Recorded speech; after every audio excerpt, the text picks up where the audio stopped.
Hi hello ಎಲ್ರಿಗೂ ನಮಸ್ಕಾರ. ಹೇಗಿದ್ದೀರಾ ಎಲ್ಲರೂ? ನಾವು ಇಲ್ಲಿ ಎಲ್ಲರೂ ತುಂಬಾ ಚೆನ್ನಾಗಿದ್ದೀವಿ. ಐ ಹೋಪ್ ನೀವು ಕೂಡ ಎಲ್ಲರೂ ತುಂಬಾ ಚೆನ್ನಾಗಿದ್ದೀರಾ ಅಂತ ಭಾವಿಸ್ತಾ ನಿಮ್ಮನ್ನೆಲ್ಲ ನನ್ನ ಯೂಟ್ಯೂಬ್ ಚಾನಲ್ ಆದಂಥ ಗ್ಲೋಬಲ್ ಅನಿವಾಸಿ ಕನ್ನಡತಿಗೆ ವೆಲ್ಕಮ್ ಮಾಡ್ಕೊಳ್ತಾ ಇದ್ದೀನಿ. ಏನಿದು ರೀಸೆಂಟಾಗಿ ಸ್ನೋಫಾಲ್ದು ಒಂದು ವ್ಲಾಗ್ ನೋಡಿದ್ವಿ, ಮತ್ತೆ ಸ್ನೋ ಆಗ್ತಾಯಿದೆ ಅಂತ ಯೋಚನೆ ಮಾಡ್ತಾ ಇದ್ದೀರಾ? ಹೌದು, ಈ ಸಲ ತುಂಬ ಸಲ ಆಗಿಬಿಟ್ಟಿದೆ ಸ್ನೋ ಅಂತ ಹೇಳ್ಬೋದು. ವಿಂಟರ್ ಅಷ್ಟೇ ಹಾರ್ಶ್ ಆಗಿದೆ ನಮಗೆ. ಆಲ್ಮೋಸ್ಟ್ ಈಗ 5-6 ಸಲ ಆಗಿದೆ ಅಂತ ಹೇಳ್ಬೋದು. ಯೂಶ್ವಲಾಗಿ ಒಂದು ಕಮ್ಮಿ ಆಗ್ತಾಯಿತ್ತು, ಬಟ್ ಈ ಸಲ ತುಂಬಾ ಆಗಿದೆ. ಇದು ಹೇಗೆ ಅಂತಂದರೆ ಮಧ್ಯಾಹ್ನದಿಂದ ಸ್ಟಾರ್ಟ್ ಆಯಿತು. ಸೊ ಹಾಗಾಗಿ ನಿಮಗೆ ಸ್ಟಾರ್ಟ್ ಆದಾಗಿಂದ ಮತ್ತು ನೆಕ್ಸ್ಟ್ ಡೇ ಹೆಂಗಿರುತ್ತೆ ಅಂತ ತೋರಿಸೋಣ ಅಂತ. ಇದು ನೀವು ಈಗ ನೋಡ್ತಾ ಇರೋದು ನೈಟ್. ಆಲ್ರೆಡಿ ಸ್ವಲ್ಪ ಒಂದು 2 ಇಂಚಸ್ ಹಂಗೆ ಬಂದಿದೆ. ಬಟ್ ನೆಕ್ಸ್ಟ್ ಡೇಗೆ ಆ್ಯಕ್ಚುಲಿ ಒಂದು 4 to 5 ಇಂಚಸ್ ಹಂಗೆ ಬಂದಿತ್ತು. ಸೊ ಈ ಥರ ಸ್ನೋ ಎಲ್ಲ ಆದಾಗ ಸ್ವಲ್ಪ ಸ್ಕೂಲ್ ಹಾಲಿಡೇ ಕೊಡ್ತಾರೆ ಮುಂಚೆನೇ ನಾನು ಹೇಳ್ದಾಗೇ. ಬಿಕಾಸ್ ರೋಡ್ಸ್ ಎಲ್ಲ ಕ್ಲಿಯರ್ ಮಾಡಿರಲ್ವ, ಹಾಗಾಗಿ.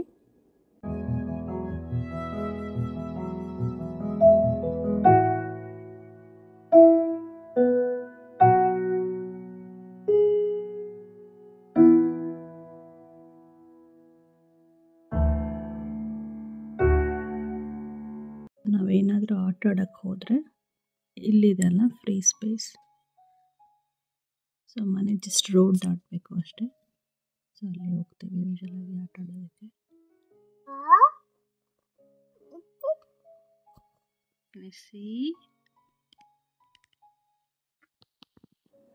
ಸೊ ನಮ್ಮ ಚಿನ್ನಿ ಮಾತು ಮಾರ್ನಿಂಗ್ ರೊಟೀನ್ ಎಲ್ಲ ಆಗಿದೆ. ಸೊ ಹಾಗಾಗಿ ಬುಕ್ ನೋಡ್ತಾ ಇದ್ದಾಳೆ. ನಾನು ಯೂಶ್ವಲಾಗಿ ಕೌಚ್ ಹತ್ರ ಸ್ವಲ್ಪ ಬೇಬಿ ಬುಕ್ಸ್ ಆಗಲಿ ಮತ್ತು ನನ್ನ ಮಗನ ಬುಕ್ಸನ್ನು ಓದೋಕ್ಕೆ ಇಟ್ಟಿರ್ತೀನಿ. ಸೊ ಎಕ್ಸ್ಪ್ಲೋರ್ ಮಾಡ್ತಾ ಇರ್ತಾಳೆ.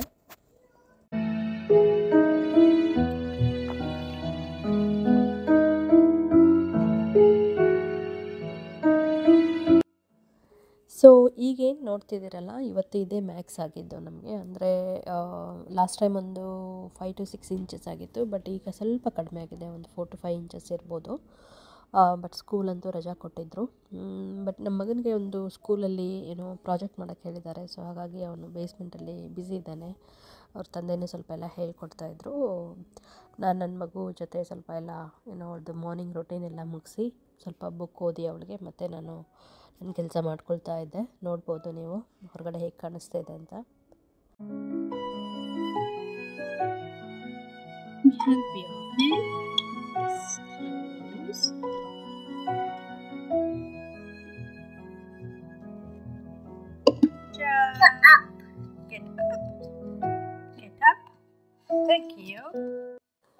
ಸೊ ಇಲ್ಲಿ ನೋಡ್ತಿದ್ದೀರಲ್ಲ, ನನ್ನ ಮಗಳದೆಲ್ಲ ಮಾರ್ನಿಂಗ್ ರೊಟೀನ್ ಮುಗೀತು. ಒಂದು ನ್ಯಾಪ್ ತೊಗೊಳ್ತಾಳೆ ಅಂತ ಅಂದ್ಕೊಂಡೆ ನಾನು. ಬಟ್ ಬುಕ್ಕೆಲ್ಲ ಓದೋದಾದಮೇಲೆ ಮತ್ತೆ ಆಟಕ್ಕೆ ಬಿದ್ದಲು ಅಂತ ಹೇಳ್ಬೋದು. ಶೂ ಎಲ್ಲಾದರೂ ಇಟ್ಟಿರ್ತೀವಲ್ಲ, ಹುಡ್ಕೊಂಡು ಬಂದುಬಿಡ್ತಾಳೆ. ಶೂ ತೊಗೊಂಬಂದಿದ್ದಾಳೆ ಅಂತಂದರೆ ಅವಳಿಗೆ ಹೊರಗಡೆ ಹೋಗಬೇಕು ಅಂತ ಅರ್ಥ. ಜಸ್ಟ್ ಔಟ್ ಅಂತ ಹೇಳಿಬಿಟ್ಟು ಆ ವರ್ಡ್ನ ಯೂಸ್ ಮಾಡ್ತಾಳೆ ಅಷ್ಟೇ. ಇಲ್ಲಾಂದರೆ ನಾನೇನಾದರೂ ಎಲ್ಲರೂ ಕುಂತಿದ್ರೆ ಗೆಟ್ ಆ್ಯಪ್ ಅಂತ ಹೇಳ್ತಾ ಇರ್ತಾಳೆ. ಸೊ ಅವಳನ್ನ ವಾಕಿಂಗ್ ಕರ್ಕೊಂಡು ಬರಲೇಬೇಕಾಗಿತ್ತು ಇವತ್ತು. ನಾನು ಒಳಗಡೆನೇ ಅವಳಿಗೆ ಆಟ ಆಡಿಸಿ ಸ್ವಲ್ಪ ಎಂಗೇಜ್ ಮಾಡೋಕ್ಕೆ ನೋಡ್ತಾಯಿದ್ದೆ, ಅಂದರೂ ಬಿಡಲಿಲ್ಲ, ಮಲ್ಕೊಳ್ಳಿಲ್ಲ ಅವಳು. ಸೊ ಸ್ನೋವಲ್ಲಿ ಅವಳಿಗೆ ವಾಕ್ ಮಾಡಬೇಕಂತ ಆಸೆ ಆಗ್ತಾಯಿತ್ತು. ಸೊ ಹಾಗಾಗಿ ಕರ್ಕೊಂಬರ್ತಾಯಿದ್ದೀನಿ ಹೊರಗಡೆಗೆ.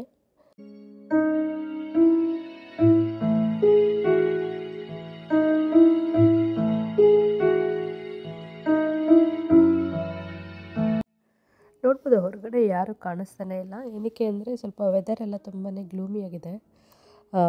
ಇಲ್ಲಾಂದರೆ ಹೊರಗಡೆ ಬಂದು ಆಟ ಆಡ್ತಿದ್ರು. ಸಮ್ಟೈಮ್ಸ್ ಸನ್ನಿ ಆಗಿರುತ್ತೆ, ಆವಾಗ ಚೆನ್ನಾಗಿರುತ್ತೆ ಆಟ ಆಡೋದಕ್ಕೆ.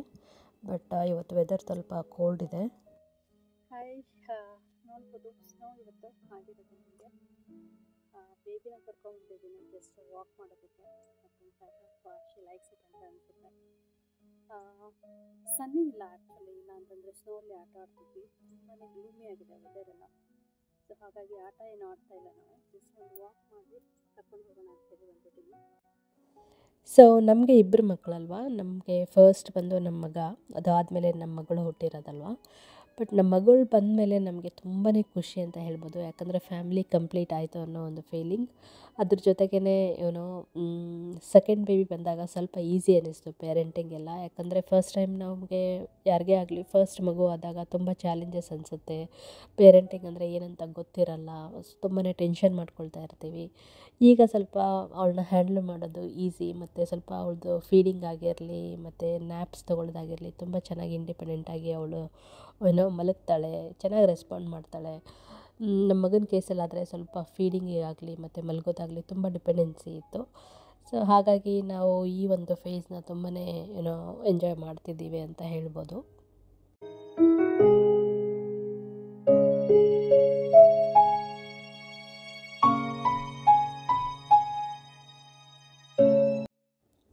ವಿಡಿಯೋ ಅಂತೂ ಸ್ವಲ್ಪ ಏನೋ ಶೇಕಿ ಇದೆ, ಸೊ ಕ್ಷಮೆ ಇರಲಿ.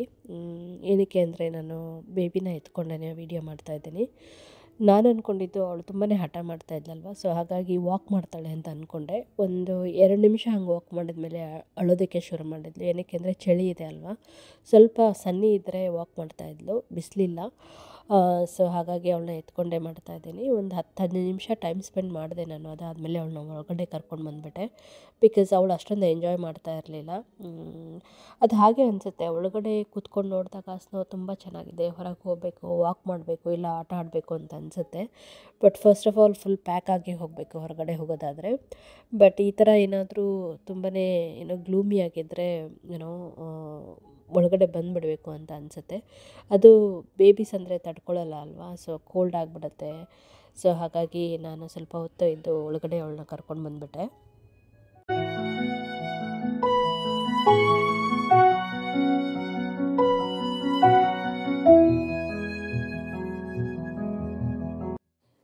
ಸೊ ನಾವು ಇಲ್ಲಿ ಸ್ನೋಫಾಲ್ನ ತುಂಬ ವರ್ಷದಿಂದನೇ ನೋಡ್ತಾ ಇದ್ದೀವಿ ಅಮೇರಿಕಾದಲ್ಲಿ. ಬಟ್ ಎವ್ರಿ ಇಯರೂ ಸ್ಪೆಷಲ್ಲೇ ಅನಿಸುತ್ತೆ. ಬಿಕಾಸ್ ಅದರದ್ದೊಂದು ಸ್ನೋಫಾಲ್ ಮ್ಯಾಜಿಕ್ಕೇ ಅದು ಅಂತ ಹೇಳ್ಬೋದು. ವಿಂಟರ್ ವೆದರ್ ಒಂಥರ ಇಷ್ಟ ಆಗುತ್ತೆ ನನಗೆ. ಬಿಕಾಸ್ ಏನೋ ಒಂದು ಕೋಝಿ ವೆದರ್ ಇರುತ್ತೆ, ಫ್ಯಾಮಿಲಿ ಜೊತೆ ಮನೇಲೇ ಟೈಮ್ ಸ್ಪೆಂಡ್ ಜಾಸ್ತಿ ಮಾಡ್ಬೋದು. ಏನೋ ಇಂಡೋರ್ ಆ್ಯಕ್ಟಿವಿಟೀಸ್ ಅಂತೂ ಮಾಡ್ತಾನೆ ಇರ್ತೀವಿ. ನಾನು ಮಕ್ಕಳನ್ನೆಲ್ಲ ಸ್ವಲ್ಪ ಏನೋ ಇಂಡೋರ್ ಗೇಮ್ಸ್ಗೆ ಏನೋ ಎಂಗೇಜ್ ಮಾಡ್ಕೊಳ್ತಾ ಇರ್ತೀನಿ. ನೋಡಿರ್ಬೋದು, ನಾನು ಮುಂಚೆ ಎಲ್ಲ ಸ್ವಲ್ಪ ನನ್ನ ಮಗನ ಜೊತೆ ಚೆಸ್ ಆಡೋದನ್ನು ತೋರಿಸಿದ್ದೆ. ಸೊ ಏನೇ ಆಗಲಿ ಎಲ್ಲ ವೆದರನ್ನು ಎಂಜಾಯ್ ಮಾಡ್ತೀವಿ ಇಲ್ಲಿ. ಎವ್ರಿ 3 ಮಂತ್ಸ್ಗೆ ಇಲ್ಲಿ ಏನೋ ವೆದರ್ ಚೇಂಜ್ ಆಗ್ತಾನೆ ಇರುತ್ತೆ. ಸೊ ನಿಮಗೂ ಯಾರಿಗಾದ್ರೂ ಈ ಥರ ಯುರೋಪ್ ಕಂಟ್ರೀಸಲ್ಲಿ ಅಥವಾ ಅಮೇರಿಕಾದಲ್ಲಿ ಇರೋ ಸ್ನೋಫಾಲ್ ನೋಡಬೇಕು ಅಂತಂದರೆ ಎಕ್ಸಾಕ್ಟ್ ಟೈಮ್ ಇಲ್ಲಿ ಬರೋದು ಹೇಗೆ ಅಂತಂದರೆ ವಿಂಟರ್ ಟೈಮ್ ಅಂತಂದ್ರೇ ಡಿಸೆಂಬರ್, ಜಾನ್ ಮತ್ತು ಫೆಬ್ ಅಂತ ಹೇಳ್ಬೋದು. ಪೀಕಾಗಿ ಸ್ನೋಫಾಲ್ ಆಗೋದು ಜಾನಲ್ಲಿ. ಸೊ ಇದು ನಮ್ಮ ಮನೆ. ಇಲ್ಲಿ ಪಕ್ಕ ನೋಡ್ತಾ ಇದ್ದೀರಲ್ವ, ಇಷ್ಟು ನಮಗೆ ಸ್ಪೇಸ್ ಇದೆ. ಹಾಗೆಯೇ ಇದು ಬ್ಯಾಕ್ ಯಾರ್ಡ್. ಇಲ್ಲಿ ಹೇಗೆ ಅಂತಂದರೆ ಒಬ್ಬರು ಪ್ರಾಪರ್ಟಿ ಒಳಗಡೆಗೆ ಯಾರನ್ನು ಪರ್ಮಿಷನ್ ಇಲ್ಲದೆ ಹೋಗೋದಿಲ್ಲ. ಸೊ ಅದು ಒಂದು ಏನೋ ಕಮ್ಯುನಿಟಿಯಲ್ಲಿ ಮೇಂಟೈನ್ ಮಾಡ್ತಾರೆ ಆಲ್ಮೋಸ್ಟ್ ಎಲ್ಲರೂ ಕೂಡ. ಸೊ ಹಾಗೆಯೇ ನನ್ನ ಮಗಳನ್ನ ಸಡನ್ನಾಗಿ ಒಳಗಡೆ ಕರ್ಕೊಂಡು ಹೋಗಿಬಿಡೋಣ ಅಂತಂದರೆ then she wanted to walk here. So ಹಾಗಾಗಿ ಸ್ವಲ್ಪ ಬ್ಯಾಕ್ ಯಾರ್ಡ್ ಹತ್ರ ಸ್ವಲ್ಪ ವಾಕ್ ಮಾಡಿಸ್ತಾ ಇದ್ದೀನಿ. ಇದನ್ನು ಎಂಜಾಯ್ ಮಾಡಿದ್ಲು, ತುಂಬಾ ಇಷ್ಟ ಆಯಿತು ಅವಳಿಗೆ. ಯಾಕಂದರೆ ಮನೆ ಅವಳಿಗೆ ಗೊತ್ತಿದೆ, ಇಲ್ಲೆಲ್ಲ ಆಟ ಆಡ್ತಾ ಇರ್ತಾಳಲ್ವ, ಸ್ವಲ್ಪ ಏನೋ ಸೆಕ್ಯೂರ್ ಫೀಲ್ ಆಗ್ತಾಯಿದೆ ಅಂತ ಅನಿಸುತ್ತೆ ಅವಳಿಗೆ. ಹೋಗೋ ಬರೋ ಕಾರೆಲ್ಲ ನೋಡ್ತಾ ಇದ್ಲು, ಕಾರ್ ಅಂತೆಲ್ಲ ಹೇಳ್ತಾಳೆ. ಆಮೇಲೆ ಬರ್ಡ್ ನೋಡಿದ್ರೆ ಬರ್ಡಿ ಅಂತ ಹೇಳ್ತಾಳೆ. So she is trying to talk. Already ಅವಳಿಗೆ ತುಂಬಾ ವರ್ಡ್ಸ್ ಇದೆ, ಒಂದು ನಿಯರ್ಲಿ 30 to 40 ವರ್ಡ್ಸ್ ಇದೆ, ಮಾತಾಡ್ತಾಳೆ. ಕೆಲವೊಂದು 2 ವರ್ಡ್ಸ್ನ ಯೂಸ್ ಮಾಡಿ ಸೆಂಟೆನ್ಸ್ ಕೂಡ ಫಾರ್ಮ್ ಮಾಡೋಕ್ಕೆ ಟ್ರೈ ಮಾಡ್ತಾಳೆ. So she is doing good, she is growing big now.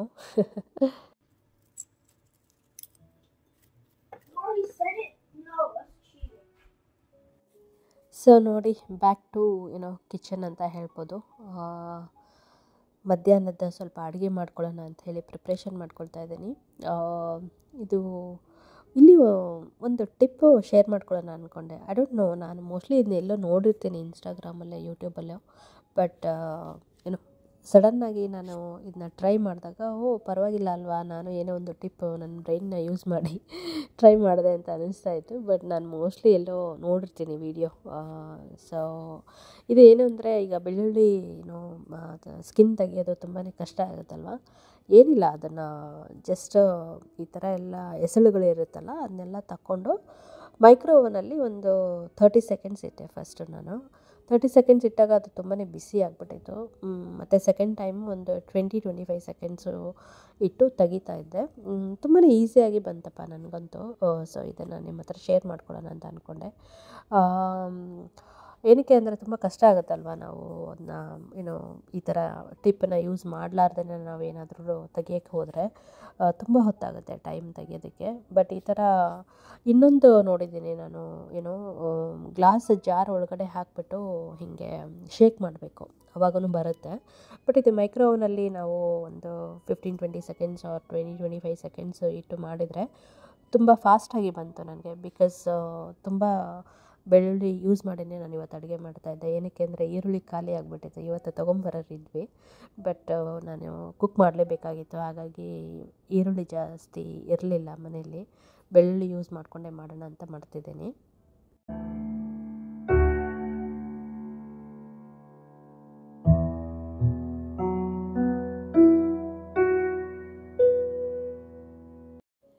So ಹಾಗೆಯೇ ನಾನು ಗಾರ್ಲಿಕ್ ಕೊಳಂಬು ಮಾಡೋದು ಕಲ್ತಿದ್ದೀನಿ.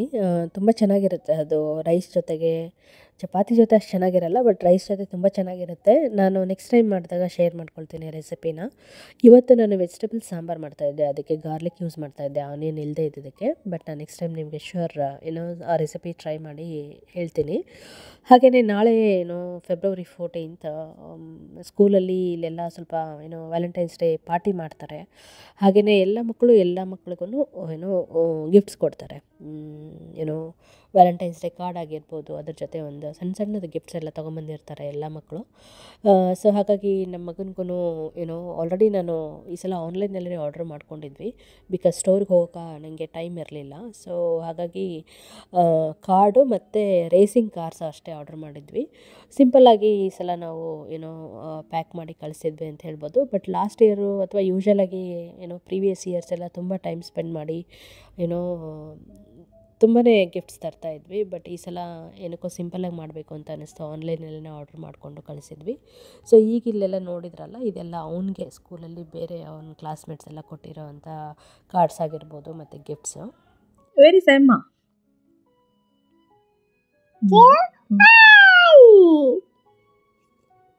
just on the page. Okay, open. Okay.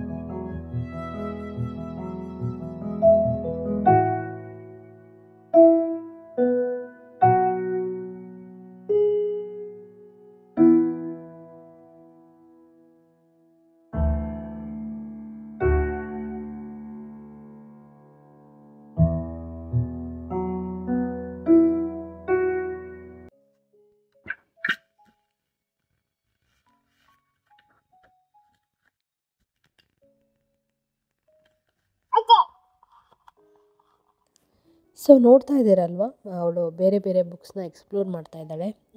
ಇಷ್ಟು ಸಣ್ಣ ಮಗು ಏನು ಓದುತ್ತೆ ಅಂತ ಅನ್ನಿಸ್ಬೋದು.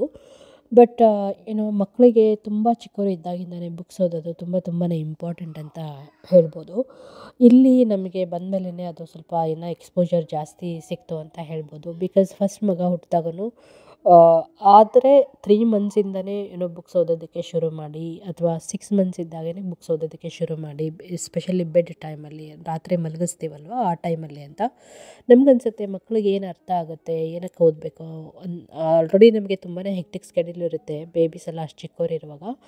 ಬಟ್ ಏನು ಅಂತಂದರೆ, ಮಗುದು ತುಂಬಾ ಬ್ರೈನ್ ಡೆವಲಪ್ಮೆಂಟ್ ಫಾಸ್ಟಾಗಿರುತ್ತೆ. ಹಾಗೆಯೇ ತುಂಬ ಅಬ್ಸರ್ವ್ ಮಾಡ್ತಾ ಇರ್ತಾರೆ ಅವರು.